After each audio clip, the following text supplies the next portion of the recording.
Artinya adalah Pak Anies Baswedan mengalahkan seorang gubernur yang punya kualitas tinggi. Kenapa saya bilang 5 tahun lewat begitu saja? Ya nggak ada yang diselesaikan. Persoalan utama Jakartanya apa? Ini bukan urgent bagi kita. Kita mungkin perlu, tapi nggak butuh, ya kan? Kita mungkin perlu, tapi bukan urgentnya. Kita nggak sangat membutuhkan sekarang ini. Apakah tanpa ya JIS sepak bola Indonesia nggak jalan? Apakah tanpa JIS Persija nggak main? Enggak. Jumpa lagi bersama saya Dr. Chris Rohi dalam Blue Campus Channel, channel politik yang penuh kritik dengan perspektif yang edukatif agar kita semakin bijak dalam berpijak. Kali ini saya akan bicara tentang kiprah Anies Baswedan, Gubernur DKI Jakarta, selama 5 tahun memimpin DKI Jakarta dari tahun 2017 sampai 2022. Seperti apa yang beliau katakan di awal-awal masa kepemimpinan bahwa kalau mau menilai atau mengevaluasi kinerja seseorang, tunggulah di akhir masa jabatan, baru kita bisa menilai kinerja seseorang. Dan saya memenuhi harapannya Pak Anies Baswedan untuk menilai dan mengevaluasinya di akhir masa jabatan. Dan kita sudah ketahui bahwa tanggal 16 Oktober nanti Pak Anies Baswedan akan selesai berkiprah di DKI Jakarta sebagai gubernur. Untuk itu saya beri judul 5 tahun Anies Baswedan yang sia-sia di DKI Jakarta. Terdengar mungkin kasar, tapi saya punya alasan yang kuat untuk mengatakan 5 tahun Anies Baswedan yang sia-sia. Itu dari dua hal. Yang pertama adalah ekspektasi masyarakat atau ekspektasi saya sendiri terhadap Anies Baswedan, dan yang kedua adalah berdasarkan janji politik atau janji pilkada Pak Anies Baswedan sendiri. Nah, mari kita bahas satu persatu. Yang pertama dulu adalah ekspektasi masyarakat. Tentu saja pilkada DKI Jakarta sudah kita saksikan, sudah kita lewatin beberapa tahun yang lalu, ya, dengan berbagai dinamika dan berbagai pertentangan dan pembelahan yang sudah terjadi. Tapi hasilnya kita mendapatkan seorang gubernur DKI Jakarta yang baru, yaitu Anies Baswedan dengan pasangannya Pak Sandiaga Uno pada saat itu. Nah, menangnya Pak Anies Baswedan dalam pertarungan pilkada DKI pada tahun 2017 itu adalah mengalahkan seorang gubernur incumbent, seorang gubernur yang luar biasa. Luar biasa karena kinerjanya baik. Ya, ini bukan kita omong-omong, tapi berdasarkan survei kepuasan publik, Pak Ahok mendapatkan 70% lebih kepuasan masyarakat DKI Jakarta terhadap kinerja Pak Ahok. Artinya Pak Ahok ini benar-benar menjadi gubernur yang berbeda, gubernur yang luar biasa. Dia bagaimana gigih melawan para koruptor atau para penggarong uang rakyat di DKI Jakarta. Dia tidak segan-segan memarahi, ya, mengeluarkan kata-kata kasar terhadap orang-orang yang berencana atau punya niat busuk terhadap DKI Jakarta. Nah, dia juga tidak segan-segan melakukan tindakan-tindakan yang tidak populer, ya, demi untuk kepentingan rakyat. Nah, tiba-tiba muncul seorang kandidat, ya, kontendernya Pak Ahok dalam diri seorang Anies Baswedan. Dan dengan segala macam dinamika yang sudah kita ketahui, dan pada akhirnya Pak Anies Baswedan memenangkan pilkada, terlepas dari persoalan polarisasi, politik identitas dan segala macam. Tapi kita melihat Pak Anies Baswedan memenangkan pertarungan itu. Apa artinya? Artinya adalah Pak Anies Baswedan mengalahkan seorang gubernur yang punya kualitas tinggi. Bukti kualitasnya Pak Ahok adalah dia memenangkan berbagai penghargaan, ya, sekaligus, ya nanti saudara bisa lihat di berita-berita seperti di YouTube atau di koran-koran yang dimana Pak Ahok memenangkan penghargaan sebagai the best itu ada 3 atau 4 gelar yang dia dapat pada saat itu. Tapi itulah bukti bahwa Pak Ahok adalah seorang gubernur yang luar biasa baik, mulai dari transparansi di anggaran di DKI Jakarta. Dia juga bisa berkomunikasi langsung dengan masyarakat dengan membuka open door-nya dia, setiap pagi orang bisa datang bertemu dengan beliau, mulai dari rakyat biasa sampai rakyat yang menengah ke atas itu bisa bertemu dengan beliau, yang selama ini seperti ada barrier antara rakyat dengan pemimpinnya. Tapi Pak Ahok membelah itu semua, jadi orang bisa bertemu langsung dengan Pak Ahok. Yang kedua, dia juga membuat transparansi anggaran yang selama ini kita nggak pernah tahu. Berapa sih anggaran DKI, apa sih proyek yang dikerjakan, berapa biayanya. Sedetail itu bisa kita akses melalui suatu aplikasi yang dia bikin waktu pada saat itu adalah Clue ya. Kita juga bisa melalui Clue itu kita bisa menyampaikan aspirasi kita, laporan, ada pelanggaran ini, pelanggaran itu, ada hal ini yang perlu diperbaiki, ada kali yang mempet atau pendangkalan kali, kita tinggal lapor ya, nanti dalam waktu yang tidak lama petugas akan datang. Nah, perubahan-perubahan ini yang membuat rakyat itu ya ingin agar Pak Ahok juga melanjutkan kepemimpinannya, karena dia cuma kurang dari 3 tahun hanya melanjutkan kepemimpinan Pak Jokowi yang meninggalkan DKI untuk maju sebagai presiden. Itu juga yang menjadi pembicaraan saya dengan CEO di perusahaan saya, bahwa saya sempat menanyakan apakah kita masih membutuhkan Ahok. Dia dengan lugas tegas mengatakan bahwa kita butuh Ahok, we need Ahok. Apa faktornya? Karena sebagai pengusaha, para pengusaha pada saat itu merasa nyaman karena apa? Ketegasan ya Pak Ahok dalam memberantas pungli, ketegasan Pak Ahok dalam menyelesaikan persoalan-persoalan yang rumit yang selama ini ada di DKI Jakarta. Orang kalau mau mendirikan usaha ya banyak dipersulit ya, banyak pungli, banyak harus melewati tahap-tahap berikut ya. Ya kita bisa lihat regulasinya ya, sistem pembuatan IKTP terpadu ya kan begitu cepat saat ini. Tidak seperti dulu. Oh, kita harus nyewa ini, harus bayar ini, lama lagi prosesnya. Semua dilakukan dengan cepat ya. Nah, tiba-tiba sekarang Pak Anies Baswedan mengalahkan Pak Ahok. Wajar bagi saya dan teman-teman dan masyarakat mempunyai ekspektasi yang lebih terhadap Pak Anies Baswedan, karena dia mengalahkan the best governor. Dia mengalahkan gubernur terbaik pada saat ini. Artinya berarti Pak Anies harus lebih baik dari Pak Ahok dalam segala segi. Ya, seperti yang saya sudah katakan tadi, ketegasannya, pemberantasan korupsinya, dan juga transparansi anggarannya. Ya, semua yang dia lakukan berorientasi pada penyelesaian masalah utama di DKI Jakarta, yaitu banjir, macet, perumahan. Dia sudah melakukan itu semua. Untuk mengatasi banjir, dia melakukan normalisasi yang walaupun tinggal sedikit lagi selesai. Dalam menyelesaikan masalah perumahan rakyat, dia membangun kurang lebih 70.000 rusun untuk masyarakat DKI yang tinggal di bantaran kali, yang tidak layak secara kesehatan dan apapun tidak layak, ya kan? Untuk mengatasi kemacetan, dia melakukan sistem ERP. Dia juga menggagas bersama-sama dengan Pak Jokowi untuk membangun MRT dan LRT, dan itu sudah kita lihat saat ini. Nah, ekspektasi itu muncul bahwa Pak Anies harus melampaui apa yang Pak Ahok lakukan, karena dia sudah mengalahkan Pak Ahok. Sangat wajar kita berekspektasi begitu ya. Tapi apa yang terjadi? Kita tidak melihat Pak Anies ini selama 5 tahun ini melewati kinerjanya Pak Ahok. Mendekati aja enggak. Saya melihat itu jauh justru. Ya, transparansi anggaran kita nggak lihat saat ini. Gelap semuanya. Proyek ini, proyek itu kita nggak jelas. Terutama anggarannya.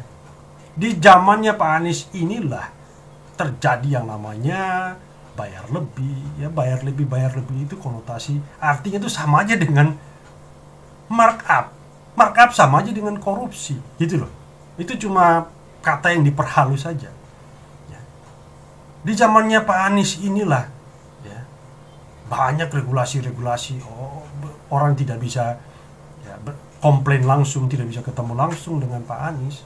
Jadi dia menutup itu semua. Awal-awal kepemimpinan Pak Anies sempat dia buka ya pembicaraan, atau di pagi hari itu masyarakat datang ya, seraya mau melanjutkan apa yang sudah dilakukan Pak Ahok, tapi gagal.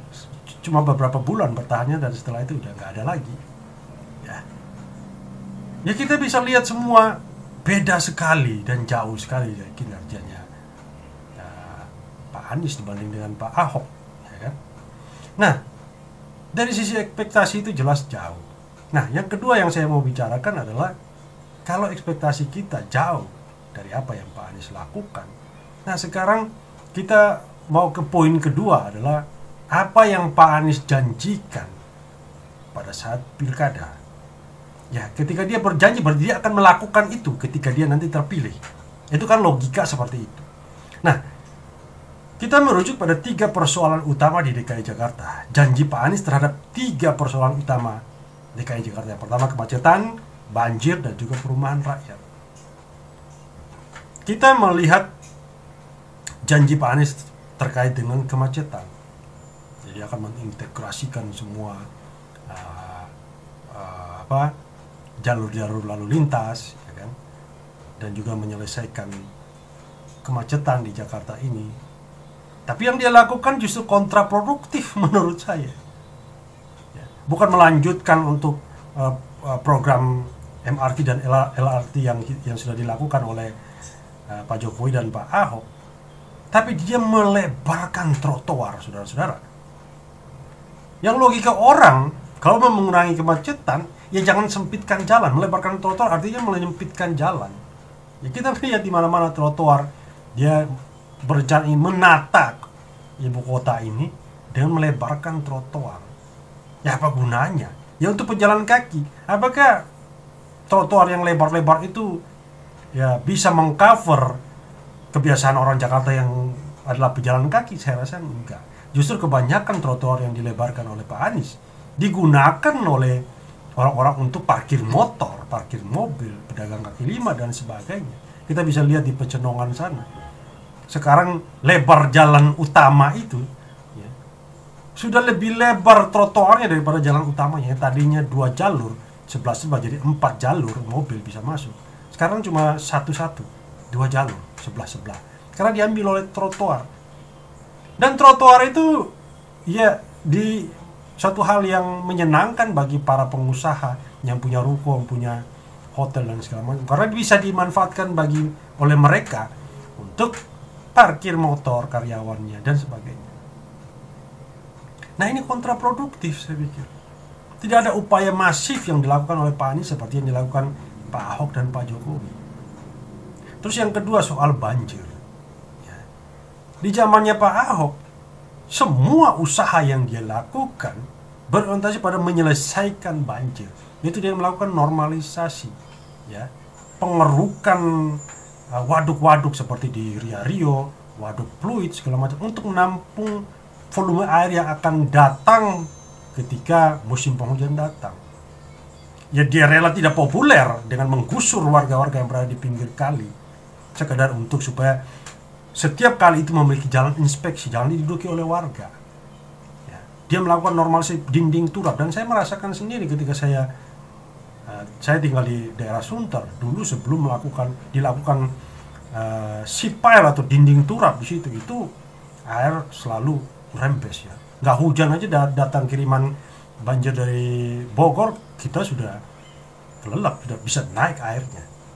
Tapi setelah itu selesai, nggak pernah lagi ada banjir di Sunter sekalipun yang adalah Jakarta Utara, nggak pernah seperti itu. Nah ini persoalan yang saya bicarakan ini yang sesuai dengan fakta, ya kan, yang kita alami sendiri.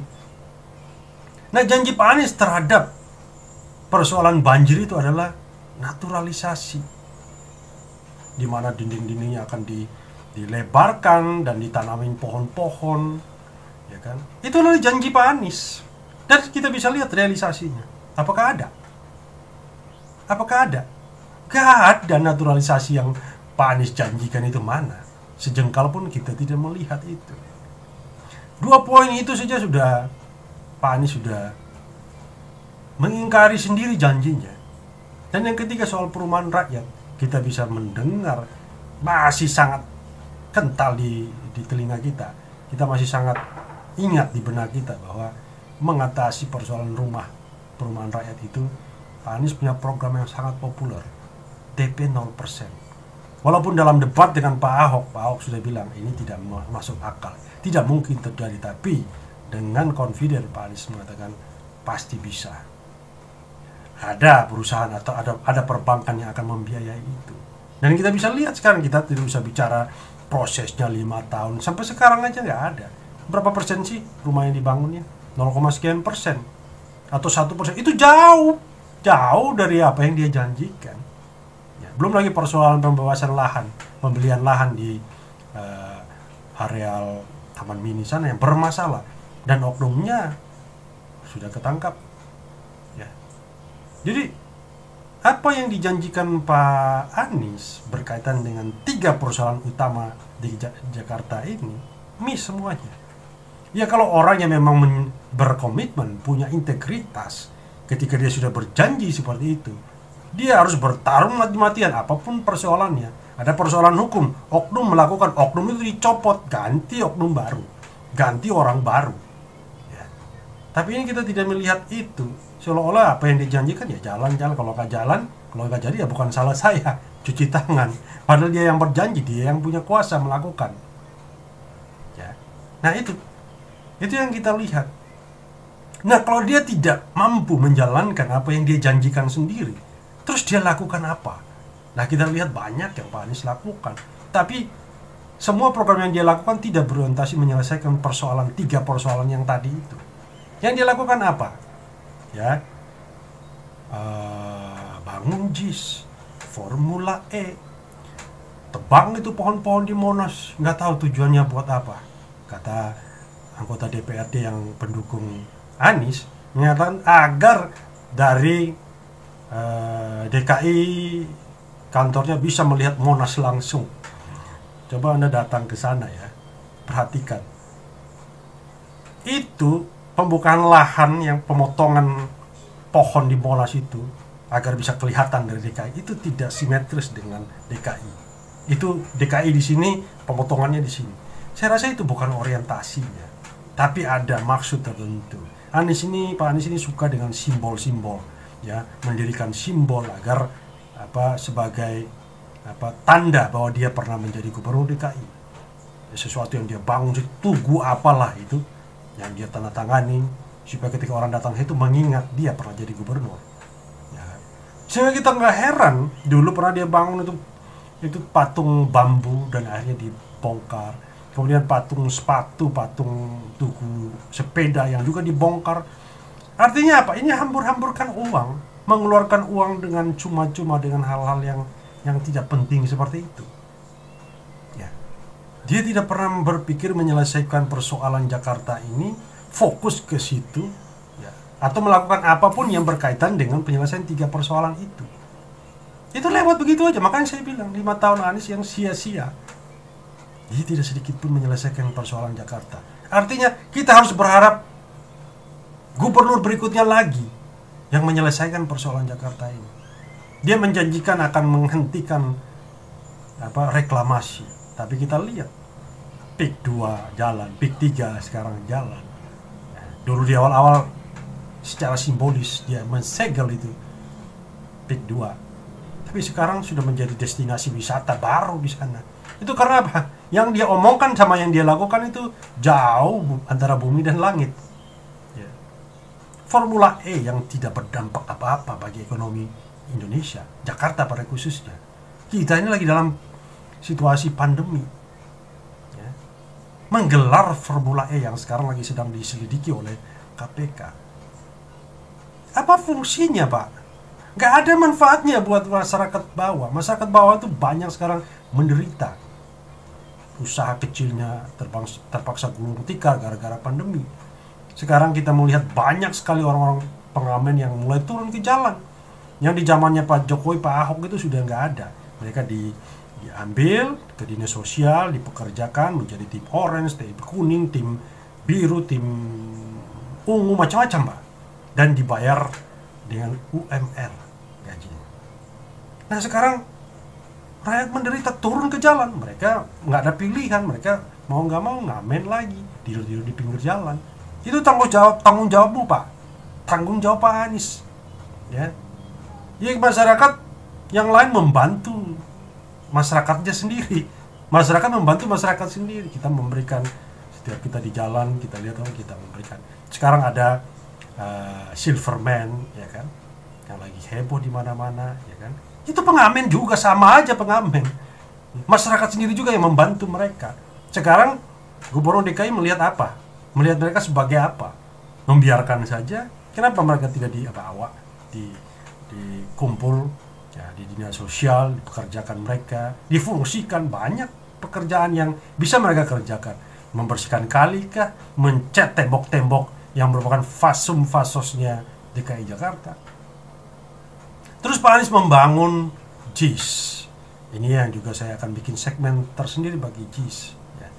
JIS ini juga, ya, tidak sesuai fungsinya. Ya kita tidak berharap, kita sekarang tidak membutuhkan JIS. Kita sekarang butuh PEN atau dana pemulihan ekonomi nasional itu untuk dibagi-bagikan kepada masyarakat yang terkena dampak pandemi. Bukan membangun JIS. JIS bukan urgent bagi kita. Kita mungkin perlu, tapi nggak butuh, ya kan? Kita mungkin perlu, tapi bukan urgentnya. Kita nggak sangat membutuhkan sekarang ini. Apakah tanpa ya JIS sepak bola Indonesia nggak jalan? Apakah tanpa JIS Persija nggak main? Enggak. Nah, ini yang kita lihat orientasi berpikir atau orientasi kerjanya Pak Anies yang miss dari tujuan menyelesaikan masalah utama. Jadi kenapa saya bilang 5 tahun lewat begitu saja? Ya nggak ada yang diselesaikan. Persoalan utama Jakartanya apa? Ya, perumahan rakyat nggak ada yang dia bangun. Lebih baik Pak Ahok sudah bangun rusun banyak sekali, ya kan? Menyelesaikan banjir dengan bikin lubang-lubang itu nggak efektif menurut saya. Pak Ahok bikin 292 RPTRA, taman yang bisa menyerap air, itu multifungsi, ya, bisa mengurangi banjir, menimbulkan banyak serapan air, kemudian bisa tempat bersendagurau antara sesama warga DKI, ya kan. Kemudian juga melakukan normalisasi yang tidak dilanjutkan oleh Pak Anies sampai sekarang. Ya, kita menilai aja. Saya cuma membuka ya fakta ini. Silakan saudara-saudara bisa menilai. Ya. Nah sekarang poin terakhir adalah Anies akan maju sebagai capres di Pilpres 2024 yang akan datang. Nah, masyarakat tinggal melihat secara logika bagaimana kiprahnya di DKI Jakarta. Apakah dia sukses atau tidak? Ya. Sehingga menjadi acuan untuk dia dicalonkan menjadi pemimpin nasional. Bagi saya di DKI itu adalah ujian. Pak Jokowi melakukan yang terbaik di DKI Jakarta, ujian untuk dia lompat menjadi presiden, dan itu layak. Apakah Anies bisa seperti itu? Menurut saya jauh, sangat jauh. Mohon maaf, sangat jauh. Ya, harusnya dia sudah memiliki kesempatan, diberikan kesempatan untuk membuktikan dirinya. Ya. Nggak usah 3 persoalan, 1 persoalan saja dia bisa selesaikan dari 3 persoalan Jakarta itu. Saya rasa orang akan mengapresiasinya. Dan semua anggaran yang begitu besar di DKI Jakarta ini masih minus di zaman Pak Anies, ditambah pandemi itu. Ya, karena saya melihat Pak Anies tidak bertindak sebagai pemilik DKI Jakarta, sebagai orang yang menguasai, yang memiliki anggaran rakyat yang di tangannya dia, tapi dia merasa bahwa anggaran setiap tahun harus dihabiskan karena kita dapat lagi tahun depannya. Berbeda dengan cara berpikir Pak Ahok. Sebisa mungkin ya anggaran ini dijaga. Ya. Kalau ada yang murah, kenapa harus bayar mahal? Kalau yang mahal harus yang benar-benar berkualitas. Buktinya ketika dia beli bus merek Scania itu bisa bertahan bertahun-tahun, daripada beli yang murah-murah, rusak lagi beli lagi ganti. Itu prinsip ekonomi. Nah, saya rasa kita bisa menilai itu Ya, ini cuma pandangan saya. Saudara bisa berbeda dengan saya, tapi kita bisa belajar dari apa yang Pak Anies lakukan di DKI Jakarta, dan kita bisa belajar dari pemimpin-pemimpin sebelumnya. Dan pandangan kita akan sama di tahun 2024 akan menuju ke Pilpres.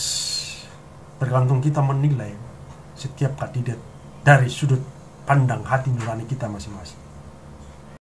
Politik adalah seni mencari masalah, memecahkannya, dan menemukan solusi. Dan meskipun politik bisa mengendalikan pikiranmu, tapi jangan biarkan hati nuranimu dikuasai oleh kepentingan politik.